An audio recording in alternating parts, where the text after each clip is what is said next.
Alright, so this might be a little awkward for the boys who have never seen me before, but I have to include some original content in here while I'm reacting, so I don't get copyright struck here or whatever. So I have to comply under fair use, so here we go. Gotta show my face. Best way to do it. 3, 2, 1. Hey guys, what is up? It's your boy Al here again, playing some more Project Ascension. We're actually not playing Project Ascension today. We're kind of being a React Andy today. We're going to be reacting to a Project Ascension video, which entails Season 4. I'm going to take off my fuckboy hat. I'm sorry, guys. Yeah, I know you guys don't want to see that. Let me, my hair's all messed up, though. But anyways, we are going to be reacting to the Season 4 announced video, which is super hype. But I thought I should give a genuine and honest, sort of take on it. I haven't seen it yet, so this will be big for me, and I think you guys should see my first assumption or my first thoughts on the video. So we're going to do this on a clean slate. We're going to get right into it now. Don't comment on the crosses in the background or the clothes. I know my room's a mess, but yeah, let's get right into it. So there we go. Hopefully my camera's in a good spot because I have no fucking idea where the text is going to be. So hopefully I don't put anything bottom right. All right, but let's get right into it. 3, 2, let me put my headphones in so I can actually hear. 3, 2, 1, go. Put down the dice and pick up a deck, heroes. It's time to draft. Train wrecks. I've already seen this intro, I think. This time, you'll be choosing Season 4. Get ready to ditch those dice and stack the deck instead, because this time you'll be choosing single abilities from many in our brand new draft mode. That's one question I had. A ton of things so WILDCARD's gone, including no more dice. Specifics of now we're on draft mode decks and how it will work, as well as some so brand strictly new draft additions, mode. Okay. including crafting quests and the legendary Iron Man mode. Stick around to learn everything you'll need to know, and you'll be ready to step into Season 4. Let's get to it.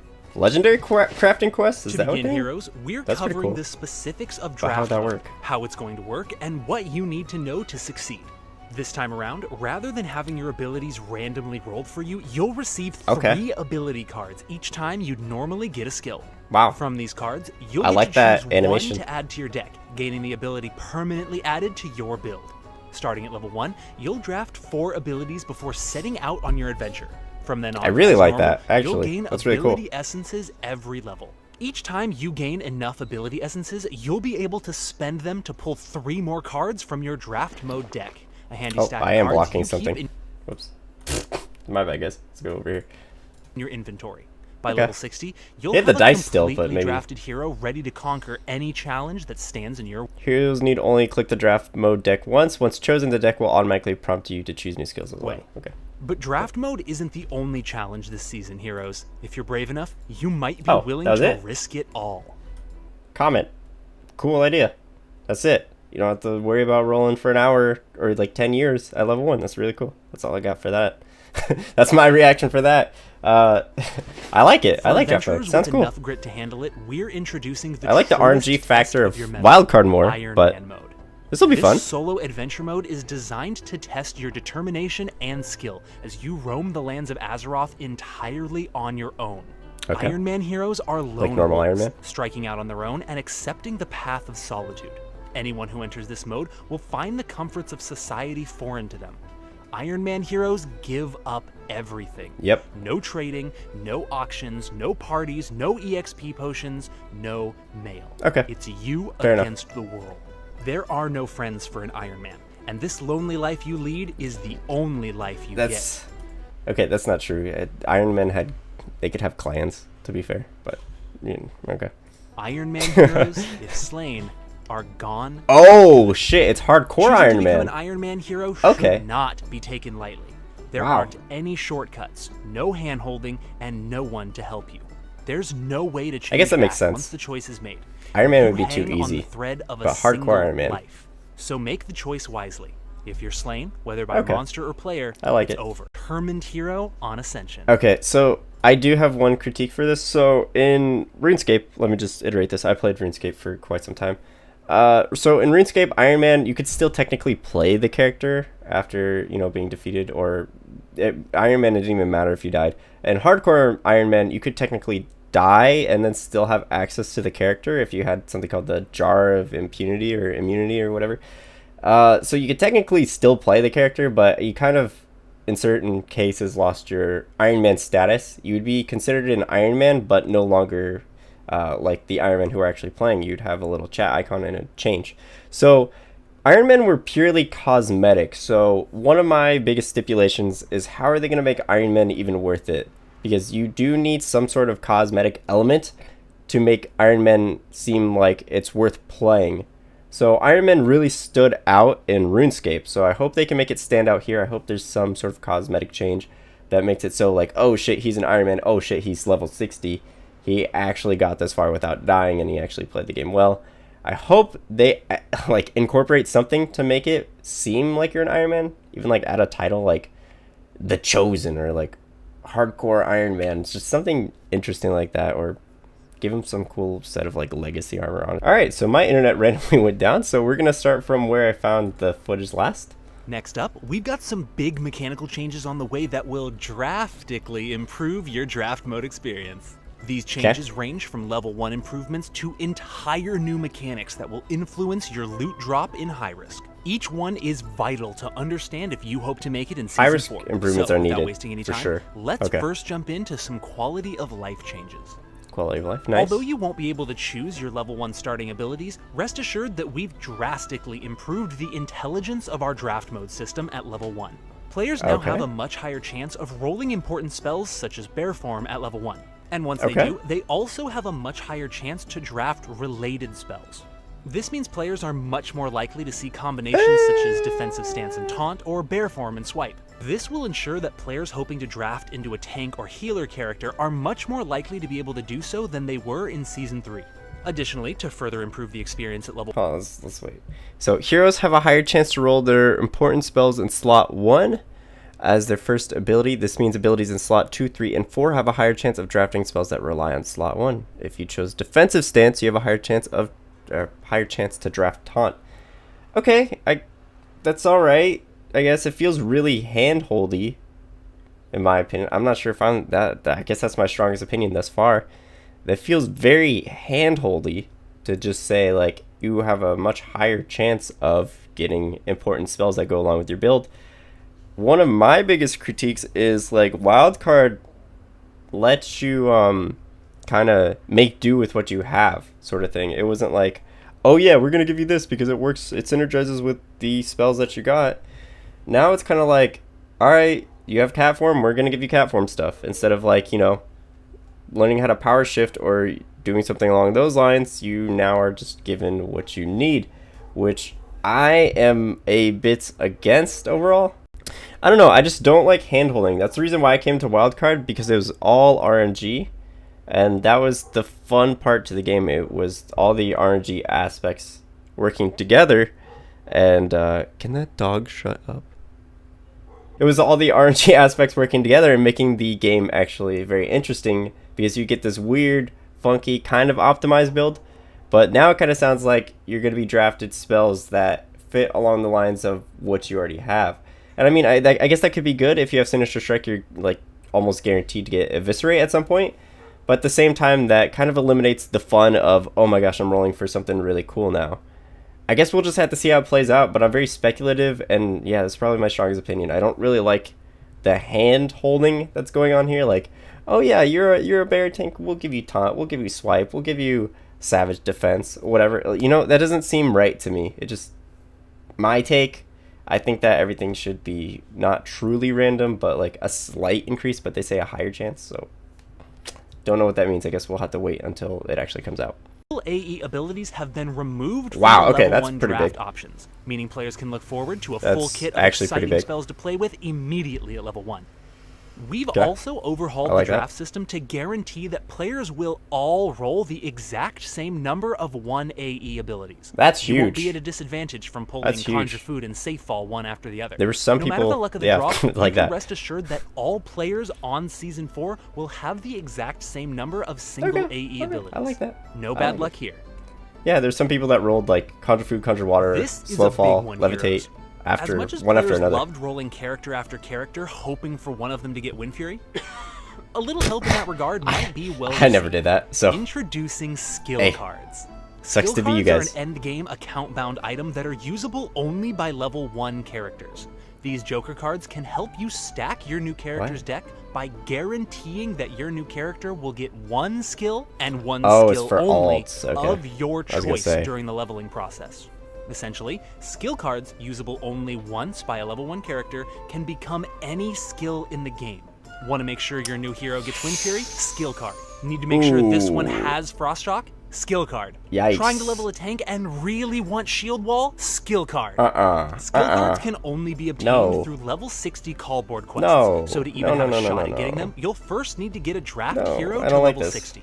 Once you do, you'll be able to dole out skill cards to any alts you make. Wait, he was about to say however. However, to reiterate, skill cards can only be used by level 1 heroes, and only one time, 1 card per hero. You can't send your alts multiple skill cards, and even if you could, they'd only be able to master the power of 1. Your new hero, whether a draft or Iron Man, gets 1 guaranteed ability. No more and no less. You're giving this to Iron Man? Okay, oh my god. Okay, I got a couple things to dissect here. First of all, what? Is this like the level 60 guarantee here? Like, are we going to be able to choose our level 60 talent? I guess I should watch the whole thing. But are we picking our level 60 talent still? Or is level 60 talent randomized? Because if it's not randomized, then this is clutch and you need this.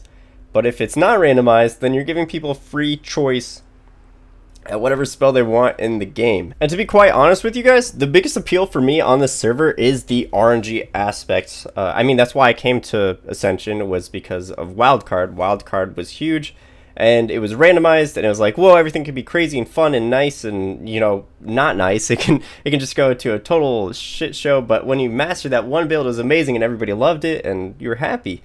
But this kind of like takes out the fun to me. The fun to me was rolling an ability and being hyped, seeing like, oh shit, I got Power Word Shielder, oh my god, I rolled Cat Form. I wasn't excited for Cat Form, just kind of out of the blue, but like something like that, like, yes, I just rolled Charge, hell yeah. Now you're gonna see that, you know, from level 1 you can just be like, alright, I'm gonna choose Cat Form.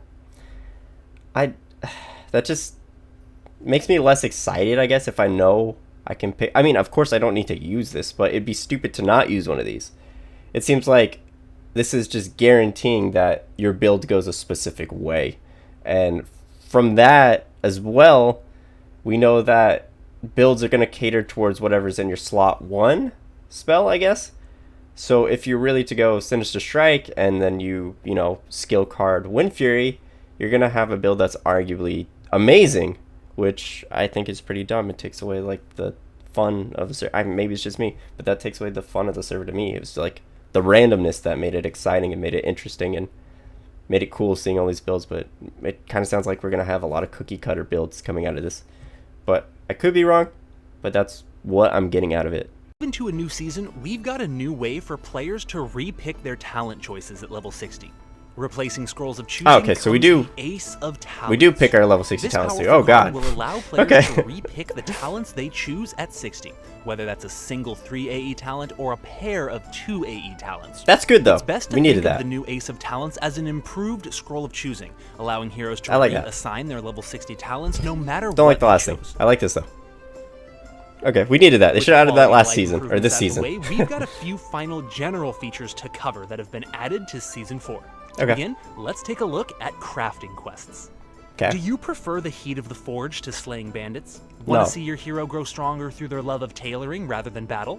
Introducing crafting quests. No! Crafting quests are a new type of quest available on the hero's call boards. Unlike other call board quests, would want to make these a missions fucking will skirt revolve around instead of acquiring killing a certain boss. crafted items rather than monster slaying or dungeon delving. Are you the most accomplished blacksmith in Stormwind? Have a recipe that no other player does? Your crafting skills will be in high demand when players see that your items can net them scavenging. Okay, to be fair, this is a good addition. Whether your hero prefers knoll slaughter or cooking, they'll be able to gear up and get good. Plus, you know, it'll be nice to finally be appreciated for that lobster bisque soup you've been mastering. Okay, that's good overall. Season 3, memes aside, that's pretty good. It's increasingly clear that heroes need more treasure to motivate them out into the high-risk open world. High-risk changes, That's why okay. for Season 4, we're upping the rewards for players who venture headlong into the fire. To begin, players will now notice a new buff that indicates the quality of loot they're able to find in the open world. Second, we're buffing certain areas of Azeroth to be more likely to drop certain tier gear for players wearing the required eye level to obtain it. In this way, players looking to directly upgrade their sets will have the knowledge they need to make the proper judgments of where to hunt for gear. Just be careful out there, heroes. Others will be doing the same. Oh, that was it for the high-risk changes? What the fuck? There's so much they need to address with high-risk. What? Alright, so first and foremost, one thing that I do want to say is that this is interesting and kind of good, I guess. This is not so great, I guess. It is kind of good, but at the same time, it's not very great. So I think this incentivizes people to not raid as much. That's what I'm getting from it. People are just going to go high-risk farm, get the best in slot stuff, and then not bother going to raids. PvE is kind of already hard to do at times on the server, I'll admit. But, yeah, and on top of that, we didn't address any of the current problems with high-risk, you know? I feel like high-risk has no appeal to a casual player unless it's the first couple weeks of the season. You know, as the season goes towards the end, you know, high-risk dies, as we noticed with this season, solely because one guild rules them all, and, you know, you can't even contest Crow's caches, and you don't even want to. And coming from a casual perspective, I'm not the PvP guru, but I know people from my guild who have even come back to my guild because they hated this. They have wanted to do high risk. They go to a cache or they go to some sort of event that's going on, and they go out there trying PvP, and they're met by a group of 6 guys shadow melded near the cache that all just blow them up. And he gets upset, and he's like, well, I want to be in a high-risk guild, or I want to do high-risk more often. So what he does is he faction changes, he goes Night Elf, he joins this guild, and now he's camping the caches as well. And what happens is everybody starts joining that one guild, and then nobody contests caches, to the point where the PvPers start complaining that high-risk is dead, and that the biggest social guild, like who on the server, should be contesting high-risk when, you know, we can't. So it's very problematic, I think, in that regard, and I don't know how to fix that. I think that's up to the devs, but I think a big issue right now is high-risk world PvP and not enough honorable combat zones. In fact, I think caches either need to be changed in some way to incentivize 1v1 interaction or honorable combat or something like that, or add maybe another minor chest where it's a bunch of people who can't be party who are all fighting for a chest. Incentivize that in a zone maybe where there's a cache in the center and whoever wins gets the chest. That'd be very cool. I think that'd be an awesome idea, but once again, I'm not PvP anything related, so I think that we definitely need to fix high risk, and I think that there should have been much more improvements than what was addressed here, because high risk world PvP is kind of just flat out dead, it feels like, half the time. For the world to know their name, introducing kill announcements. Kill During announcements? Season 4, players out adventuring will now get an announcement when someone is murdered in their zone. This lets the zone know that there are outlaws on the move, giving them time to amass a defense, party up, or flee. Kill world PvP, outlaws, however, sounds like it lets a little the bit. zone know that you've arrived. Murdering a few players will get your name around real quick, and let protectors know exactly where their white knighting is required. As an outlaw, kill announcements won't only serve to let the world know who you are, but will also serve to get you stronger prey. Of course, the announcement works both ways. If you're a protector slaying outlaws in a zone, the kill announcement system will also broadcast your name, letting any dastardly outlaws know that Redridge is under your protection. Players will have to face you at their own peril. That could go both ways, I guess. That's kind of cool. I can't really complain about that. They should do the thing like they did in current retail World of Warcraft, where they showed the icon of the player on the map just moving. You know how in retail you could be in, like, it was like 8.0, patch 8.0 or whatever, way back when. It was like you could see the icon of the player just moving on the map when they're like a high target you need to kill, and people would hunt them down and get like loot out of it, right? I think that would be interesting. This idea is along those lines, which I kind of like, but can also go the opposite way, and people will be like, oh fuck, the top PvPer on the server is here, let's get the fuck out, and then that person's just going to be in a dead zone. So could go either way. And that, heroes, wraps up the overview for Season 4. Cool. We hope that you're hyped to start shit. drafting your hero. 4 days? What? Ultimate season damn, okay. Be sure to I thought like a month. And whether you're a crafter or a fighter, protector or an outlaw, this season has your name written all over it. Okay. Season 4 will have more chances than ever for Ascension and the world to know your name. So I guess before I end this, one thing I do want to say is that I think this is a very creative concept. It almost reminds me of Slay the Spire, if any of you guys played that game. Very cool game, choosing your cards, obviously. I really do like this concept for the season. It is unique and different, so that's something to look forward to. And of course, it's a new season, so everybody's hyped for a new season every time. So, I gotta say, I'm pretty happy with it. I do have my, opinions, but I'm still gonna play it. There's no doubt in my mind I'm gonna be playing. So, just so you guys know, I will be playing this season as well. I will be making a guild, depending on if... Well, yeah, the server has to be a new server. So I'll be making a guild. I will be playing. I will be doing high risk. I might do an outlaw character. I don't know yet, but I will be doing an Iron Man as well. So issues with it, I think that draft mode is kind of hand-holdy with what the additions they added to it. The higher chance to get certain spells. I think that high risk needs more improvements overall, and I genuinely don't like skill cards. I think that's kind of takes away from the allure to the seasonal realms entirely. So maybe that's just me. I don't know if anybody agrees with that, but that takes away the entire allure to playing on here. Like, if you're just guaranteed a spell, that kind of sucks. So, I mean, I guess we did have that on last season with the 2 AE picking, but that was only with talents. Now it can be any spell from what we know. So, I'm not sure if I agree with that, but I don't know what else to say. Anyways, guys, thank you guys so much for watching. I hope you enjoyed this video. I just wanted to make like an impromptu. You guys kind of see my opinions on it live. So we're going to give this a like. I need to sub to the channel. Wow, a lot of people agree with this. I don't know if I agree entirely. I'm just happy for a new season, to be honest with you. A new season's going to be hype. That's all I really care for. But do I agree with all the changes? No. But... oh, well, I guess I'm playing devil's advocate, and, a lot of people are going to be for the server. But anyways, guys, thank you so much for watching. If you did like this video, be sure to like and comment. Comment your opinions. If you do have opinion that goes against mine, let me know. I'd love to hear it. And, yeah, thank you guys so much for watching. I will catch you guys all in the next one. I hope you have a good rest of your day, and I'll catch you guys all later. All right, peace.